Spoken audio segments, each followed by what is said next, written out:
ನಮಸ್ಕಾರ. ಗೆದ್ದ ಜಮೀರ್ ಅಹಮದ್ ಖಾನ್, ಸೋತ ಸಮರ್ಥ್ ಎಸ್ ಮಲ್ಲಿಕಾರ್ಜುನ್, ಕಾಂಗ್ರೆಸ್ ಅಂತ ಹೇಳಬಹುದು.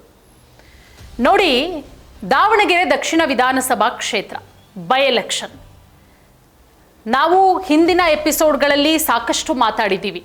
ಈ ಕ್ಷೇತ್ರದಲ್ಲಿ ಏನೆಲ್ಲ ಆಯಿತು, ಶಾಮನೂರು ಶಿವಶಂಕರಪ್ಪ ಅವರ ನಿಧನದ ನಂತರ ತೆರವಾದಂತಹ ಕ್ಷೇತ್ರಕ್ಕೆ ಆದಂತಹ ಚುನಾವಣೆಯಲ್ಲಿ ಏನೆಲ್ಲ ಹೈಡ್ರಾಮಗಳ ಆಗಿದೆ, ಎಲ್ಲವೂ ಮುಗಿದು ಈಗ ರಿಸಲ್ಟ್ಗೆ ವೆಯ್ಟ್ ಮಾಡ್ತಾ ಇದ್ದೀವಿ.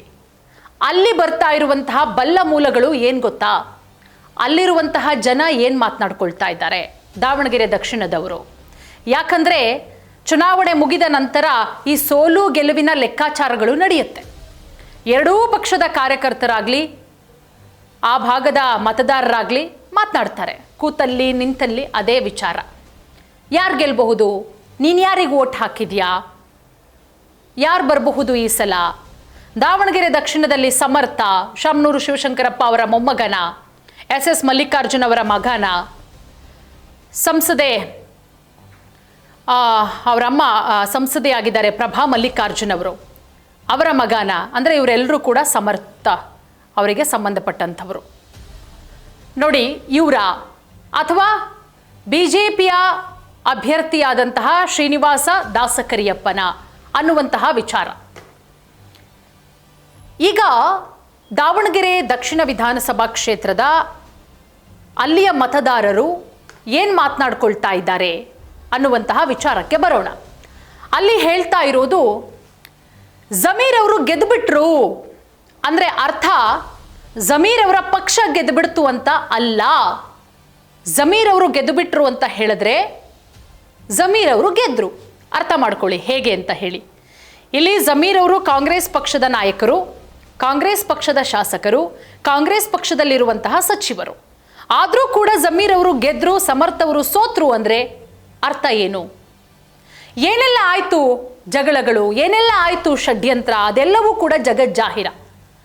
ಅದಾದ ಮೇಲೆ ಮೇಲ್ನೋಟಕ್ಕಷ್ಟೇ ಮನೆಗೆ ಬಂದು ತಪ್ಪಿಕೊಂಡು ಊಟ ಉಪಚಾರವನ್ನು ಮಾಡಿ ಯಾವುದೇ ಕ್ಯಾಂಪೇನನ್ನು ಮಾಡದೆ ಮೇಲ್ನೋಟಕ್ಕಷ್ಟೇ ಮುಸ್ಲಿಂ ಮುಖಂಡರನ್ನು ನಾನು ಸಂಧಾನ ಮಾಡ್ತೀನಿ, ಅವರ ಮನವೊಲಿಸ್ತೀನಿ ಅಂತ ಹೇಳಿ ಹೋದಂತಹ ಜಮೀರು ಮತ್ತೆ ವಾಪಸ್ಸು ದಾವಣಗೆರೆಗೆ ಬರಲೇ ಇಲ್ಲ. ಅಲ್ಲಿಗೆ ಅರ್ಥ, ಈಗ ಅಲ್ಲಿಯ ಮತದಾರರೇ ಹೇಳ್ತಾ ಇದ್ದಾರೆ, ಸ್ವತಃ ಮತ ಹಾಕಿದಂತಹ ಮತದಾರರೇ ಹೇಳ್ತಾ ಇರೋದು ಜಮೀರ್ ಅವರು ಗೆದ್ದಿದ್ದಾರೆ. ಸುಮಾರು 4 ಬಾರಿ ಕಂಟಿನ್ಯೂಸ್ ಆಗಿ MLA ಆಗಿದ್ದಂಥವರು ಶಾಮನೂರು ಶಿವಶಂಕರಪ್ಪ ಅವರು. ಕ್ಷೇತ್ರ ವಿಭಜನೆಯಾದ ನಂತರ ಕೊನೆಗೆ ಅಲ್ಲಿ ಕುಟುಂಬ ರಾಜಕಾರಣಕ್ಕೆ ಅಂತ್ಯ ಹಾಡಬೇಕು ಅನ್ನುವಂತಹ ವಿಚಾರ ಚರ್ಚೆಯಾಗತ್ತೆ. ಆಗ ಜಮೀರ್ ಅವರು ದಾವಣಗೆರೆಗೆ ಎಂಟ್ರಿ ಕೊಡ್ತಾರೆ. ಅಲ್ಪಸಂಖ್ಯಾತರಿಗೆ ಟಿಕೆಟ್ ಕೊಡಬೇಕು, ಶಾಮನೂರು ಶಿವಶಂಕರಪ್ಪ ಅವರು ನಿಧನದ ನಂತರ ಅಲ್ಪಸಂಖ್ಯಾತರಿಗೆ, ಮುಸ್ಲಿಂ ಸಮುದಾಯದವರಿಗೆ ಟಿಕೆಟ್ ಕೊಡಲಿ ಅನ್ನುವಂತಹ ವಿಚಾರ ಸುದ್ದಿ ಆಗತ್ತೆ.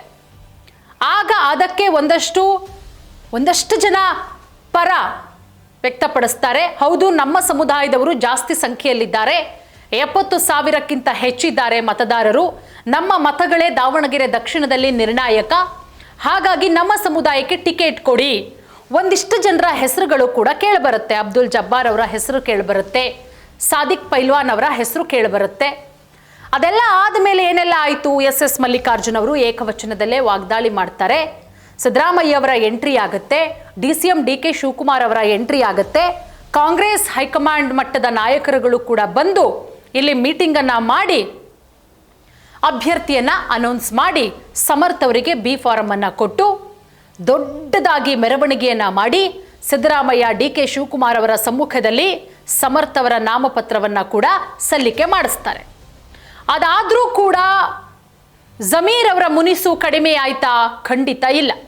ಹಂಗೂ ಹಿಂಗೂ ಬಂಡಾಯ ಅಭ್ಯರ್ಥಿಯಾಗಿದ್ದಂತಹ ಸಾದಿಕ್ ಪೈಲ್ವಾನ್ ಅವರ ಮನವೊಲಿಸಿ ಅವರಿಗೆ ಕಬಾಬ್ ತಿನ್ನಿಸಿ ನಾಮಪತ್ರ ಹಿಂಪಡೆಯೋಕ್ಕಾಗಲಿಲ್ಲ. ಆದರೂ ಕೂಡ ಕಣದಿಂದ ಹಿಂದೆ ಸರಿಸುವಲ್ಲಿ ಕಾಂಗ್ರೆಸ್ ಹೈಕಮಾಂಡು ಯಶಸ್ವಿಯಾಗುತ್ತೆ. ಇಲ್ಲಿ ಸಾದಿಕ್ ಪೈಲ್ವಾನ್ ಅವರು ಕಣದಿಂದ ಹಿಂದೆ ಸರಿದಿದ್ದ ತಕ್ಷಣ ಮುಸ್ಲಿಂ ಮತದಾರರೆಲ್ಲರೂ ಕೂಡ ಸಾದಿಕ್ ಪೈಲ್ವಾನ್ ಅವರ ಮಾತನ್ನ ಕೇಳ್ತಾರಾ? ಖಂಡಿತವಾಗ್ಲೂ ಕೂಡ ಸಾಧ್ಯ ಇಲ್ಲ. ಆ ಸಾದಿಕ್ ಪೈಲ್ವಾನ್ ಅವರು ಕಣದಿಂದ ಹಿಂದೆ ಸರಿಲಿಲ್ಲ ಅಂದ್ರೇನೆ ಒಂದಷ್ಟು ಮುಸ್ಲಿಂ ಓಟ್ಗಳು ಹೋಗ್ತಾ ಇತ್ತು. ಕಾಂಗ್ರೆಸ್ಗೆ ಅನ್ನುವಂತಹ ಮಾತು ಈಗ ಚುನಾವಣೆಯ ನಂತರ ಸಾದಿಕ್ ಪೈಲ್ವಾನ್ ಅವರು ಯಾವಾಗ ಕಣದಿಂದ ಹಿಂದೆ ಸರಿದ್ರೋ ಸೂಟ್ ಕೇಸ್ ಇಸ್ಕೊಂಡು ನೀಟಾಗಿ ವಾಪಸ್ ಬಂದಿದ್ದಾರೆ. ಅವ್ರದನ್ನ ಅವರು ನೀಟಾಗಿ ನೋಡ್ಕೊಂಡಿದ್ದಾರೆ. ಇಲ್ಲಿ ಮತದಾರರಾಗಿ ನಾವು ಪ್ರಬುದ್ಧರಾಗಬೇಕು, ನಾವು ಯಾವುದೇ ಕಾರಣಕ್ಕೂ ಈ ಬಾರಿ ಯಾಮಾರಬಾರ್ದು ಅಂತ ಹೇಳಿ ಮುಸ್ಲಿಂ ಮತದಾರರು ಒಗ್ಗೂಡಕ್ಕೆ ಶುರು ಮಾಡ್ತಾರೆ. ಅಲ್ಲಿಗೆ ಜಮೀರು ಗೆದ್ದ ಲೆಕ್ಕ. ಕೇರಳದಲ್ಲಿ ಚುನಾವಣಾ ಪ್ರಚಾರಕ್ಕೆ ಹೋದಂತಹ ಜಮೀರ್ ಅವರು ಅಲ್ಲೇ ಠಿಕಾಣಿ ಹೂಡ್ತಾರೆ. ಕೊನೆಗೆ ವಿಶೇಷವಾದಂತಹ ಫ್ಲೈಟ್ ಕಳಿಸ್ಬಿಟ್ಟು ಸಿದ್ದರಾಮಯ್ಯ ಅವರು ಅವ್ರನ್ನ ಕರೆಸ್ತಾರೆ.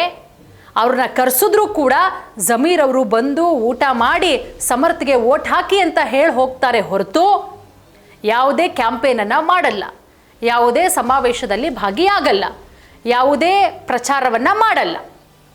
ಅಲ್ಲಿಗೆ ಅರ್ಥ ಜಮೀರ್ ಅವರಿಗೆ ಕೋಪ ಆ ಮುನಿಸು ಕಡಿಮೆ ಆಗಿಲ್ಲ, ಮೇಲ್ನೋಟಕ್ಕಷ್ಟೇ ಬಂದರು, ಬಂದ ಪುಟ್ಟ ಹೋದ ಪುಟ್ಟ. ಆದರೆ ಅಲ್ಲಿಯ ಮತದಾರರು ಈಗ ಹೇಳ್ತಾ ಇರೋದು ಏನಪ್ಪ ಅಂತ ಹೇಳಿದ್ರೆ ಜಮೀರ್ ಅವರು ಗೆದ್ದಿದ್ದಾರೆ, ಸಮರ್ಥ್ ಅವರು ಸೋತಿದ್ದಾರೆ. ಸೊ ನೋಡೋಣ, ಅಲ್ಲಿಯ ಮತದಾರರು ಏನೇ ಹೇಳಿದ್ರು ಕೂಡ ಅಲ್ಟಿಮೇಟ್ ಆಗಿ ರಿಸಲ್ಟ್ ಬರಬೇಕು. ಆ ದಿನ ಸಮರ್ಥ್ ಅವರಿಗೇನೆ ಮತ್ತೆ ಜೈ ಅಂದಿದ್ದಾರ ಕಾಂಗ್ರೆಸ್ನ ಮತದಾರರು, ಮುಸ್ಲಿಂ ಮತದಾರರು, ಅಥವಾ ಈ ಬಾರಿ ತಮ್ಮ ಒಲವು BJP ಅಭ್ಯರ್ಥಿಯ ಕಡೆಗೋ ಅಥವಾ ಪಕ್ಷೇತರ ಅಭ್ಯರ್ಥಿಯ ಕಡೆಗೋ? ಸೊ ಎಲ್ಲವನ್ನ ರಿಸಲ್ಟ್ ಬಂದ ನಂತರ ಕಾದು ನೋಡಬೇಕಾಗತ್ತೆ.